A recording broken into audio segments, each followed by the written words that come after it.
up, guys? My name is Mark Santamaria. Welcome back to the channel. Welcome back to the RC vlog, guys. Today we are gonna work on this beautiful beast. This is the Kraton EXB, the Extreme Basher. We're probably not gonna drive it much, maybe just test drive it, but we're not gonna do a full review drive it today.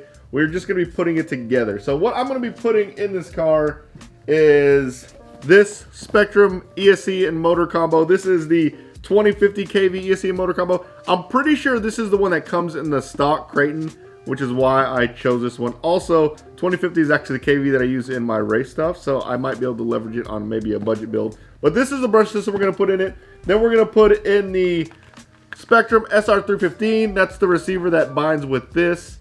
This is the DX5C. I'll put a link in the description for all this stuff below. If you're asking why I'm putting all this stuff in a Kraton, because the EXB comes as a roller. It does not come with electronics, so we got to put all this stuff in.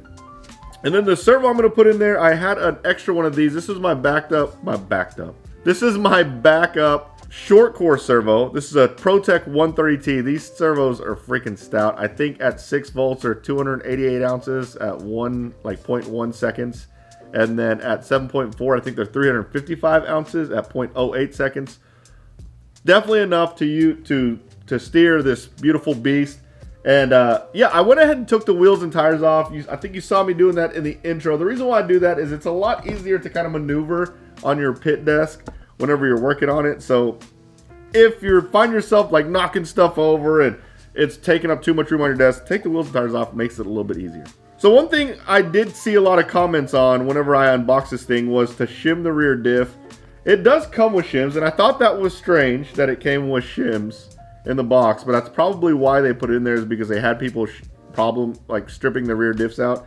So I'm assuming they're expecting me to shim it. I wasn't gonna shim it, but then I look here and it looks like it's designed where it's supposed to be really easy to remove that rear diff.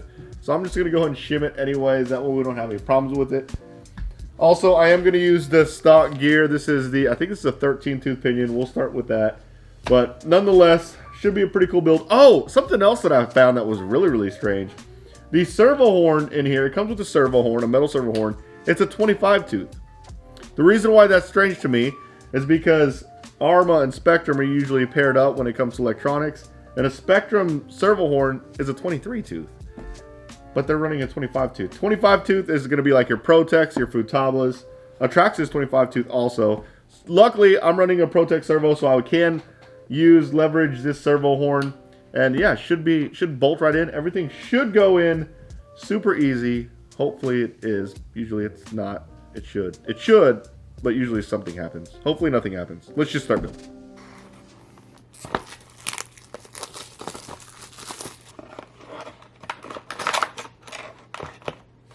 This is cool. Comes with a bypass if you want to run just one. You want to run just one battery, you just put this in here like so, and then you can run just one battery. It comes with two, though, to hook up in series, so you can run that 6S if you have two 3S batteries.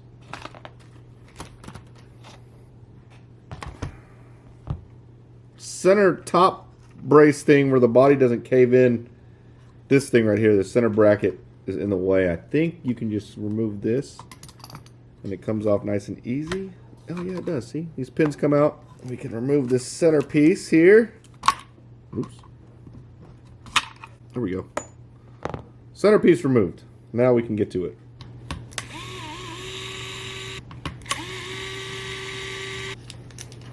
It did come with motor screws, which is nice. Yes, guys. I'll get a chair soon. Just not yet. These Spectrum motor shafts, they come with that little divot. See this little indentation right here? Basically it's so you can put a C-clip or an E-clip in there so the pinion doesn't back out. That's kind of cool. It didn't come with it, but it's there. Remember, guys, Loctite is your friend. There's a big debate on whether you should put Loctite in your motor screws. I don't put Loctite on my motor screws, but I do put Loctite on my motor mount screws for sure. So what I'm doing right now is I'm cleaning off the threads. That way the Loctite doesn't sit on a whole bunch of like residue. It's actually nice and clean. Makes me believe that the Loctite sits in there better. So I use a little bit of rubbing alcohol to clean off the threads, and then I put my Loctite on. Ooh, these motor mount screws are a little soft. I can feel them giving a little bit. I don't want to over tighten them because I don't want it to strip. But you need them tight. Mesh looks good. Yes, this ESC does just bolt right in. You don't need to put anything on there, which is pretty freaking cool. I'm actually probably going to put a little bit of padding, maybe some hatch patch. I think I have some hatch patch. I do. I have a little bit of hatch patch. I'm going to put a little bit of this padding under the ESC just in case I land really, really, really hard. It's going to dry off. There we go. So we just have a little bit of padding on the bottom to keep it from taking too much shock when it lands. Oh, I scratched the ESC on the side. Put the screw in there first before you actually screw it in. Oh. I like this. There's even a spot to mount the switch. So you have to guess. You don't have to do that guessing game. Actually, you know what? I have a little bit of hatch patch left from this. I'm going to put just a little bit. Oh, no, never mind. You can't do it. It's got this little peg on the back side of the switch to make sure it doesn't move. Alright, ESC and motor are mounted. Looks freaking good. That's going to go like this right here. This looks like it's in there pretty good. Now we got to figure out how we're going to run the wires. I have not a clue how we're going to do that.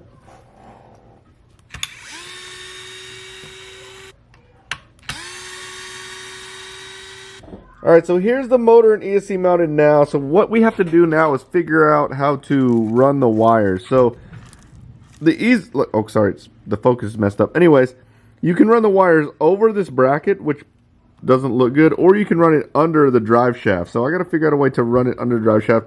I think this is the receiver box. There's like, you can't really see it because there's too much stuff in the way. There's like this little padding that it looks like it's going to keep the wires down. So I think I'm going to run it under that drive shaft.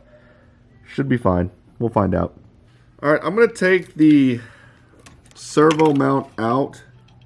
I think we're going to have more mounting options after we take this servo mount out.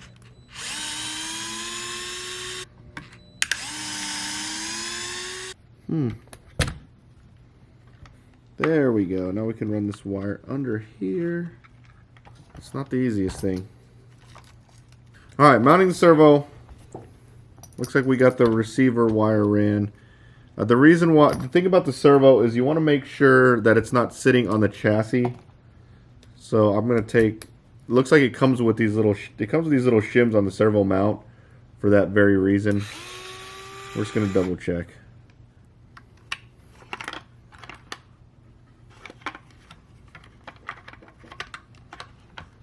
So it looks like there's a huge gap between the servo ears and the servo mount. So what I mean by that is whenever I put the servo in the servo mount, the servo is sitting directly on the chassis. So the servo ears are elevated off the servo mount about that much. So that's what these little shims are for. It's to basically lift the servo up so it's not sitting on the chassis. I could probably get away with just using one of these, like this one thicker shim. But I think what I'm going to do is I'm just going to use both of them to be safe. And we should have this servo mounted. We should. Again, hoping there's no problems.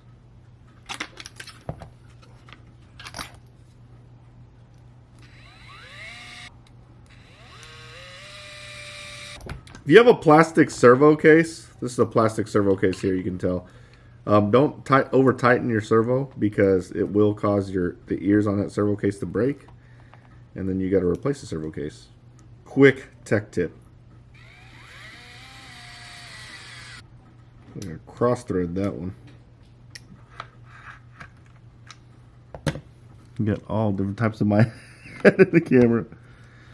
You got to get this mounted in there. I think this will work. So I'm worried about the servo wire getting pinched between the servo mount and the servo. I don't think it's going to be a problem. I'm a smidge concerned about it. Yeah, see, it's pushing down. There we go. I think we'll be okay. I think we'll be okay.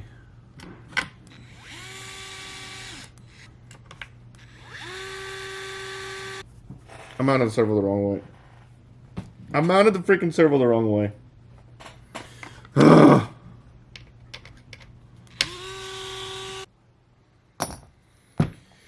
Alright. let's try this again. All right, let's get the receiver. Where's she at? Just put this.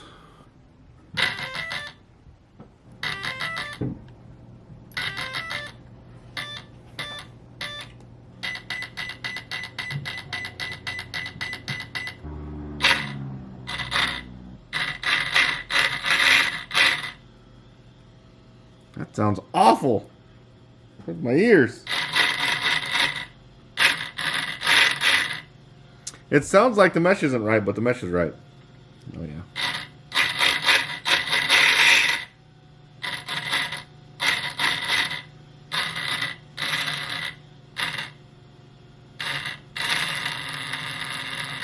Maybe the mesh is too tight? No, that can't be. I guess that's just the way it's going to sound. I gotta take the receiver box out to get the antenna mounted. Lame. Does the entire radio tray have to, I mean the battery tray have to come out? I think it does. It's a bunch of random screws. Guys, I don't know if I'm doing this right, but that's literally 8 screws I'm taking out to get to the freaking bottom of the receiver box. Unfreaking real. First world problems, guys. Alright guys, so it's only 86 screws to take the battery tray and rate the receiver box out. That's it, only 86. When I put the receivers in, I don't actually put any tape or anything on the bottom. I just pad the receiver box with a whole bunch of old foam that I got from batteries or ESCs or something. That way, it's got some room to move around in there and it doesn't take too much shock. Alright, she's done! Oh man! Alright, let me set the endpoints on the servo real quick.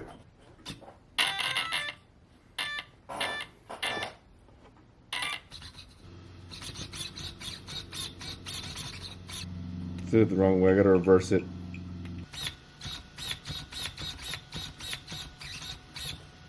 Oh man, she's beautiful. She is beautiful. Alright, I'm gonna put this thing back in there. God, these pins are hard to get in. The pins aren't hard to get in. The body clips are hard to get in. Jeez, that was way harder than it needed to be. There she is. Look how beautiful she is. Everything mounted up just fine. The only hiccup I had is I mounted the servo backwards on accident once.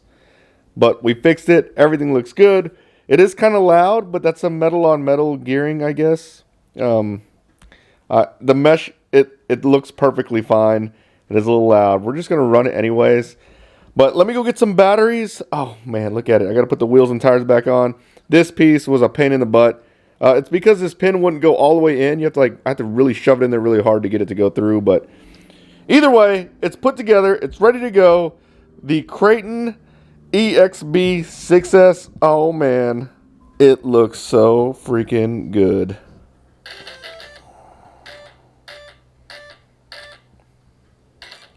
Alright guys, we got tires on. Looks like I'm going to have to trim it out a little bit, which makes sense. I'm only running a 4S battery because I don't have anything charged. The two 3S batteries charged. So this is a 4S battery with the bypass. This is just a test run. We're not going to do anything crazy. I'm going to mount it up on 6S whenever we test it. I also got to put body armor on the body. So this is just a test run. I'm not even going to put a body on it. We're just going to see how it is. Oh my god. I didn't want to throw ice everywhere. You know what it sounds like? It sounds like the Outcast 8S. It sounds exactly like it. I'm driving this with one hand without a thumb steering wheel.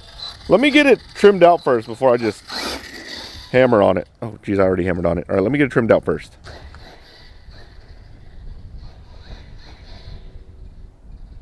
All right, so it's dump truck dog slow with the 4S, mainly because it's probably geared for 6S. Also, this 4S is pretty low. This is the one I ran in e-buggy the other day. So let's go over this water nice and slow. I mean, it's not bad. It's really hard to drive with one hand without a thumb steering wheel. But yeah, you can tell it cuts out near the top. Oh yeah, that's already low voltage cutoff. So it is running. It's beautiful. We're going to get everything mounted up electronics in regards to batteries. We're gonna get the 6S set up, wired up. So in the next video, we will put this thing through a thorough test. But oh man, it is freaking beautiful. Woo! It's getting cold again, real cold. Anyways, guys, I hope you liked this video. If you did, smash the like button, subscribe to my channel, turn on the notification bell, and you guys will see me next time. Later, guys.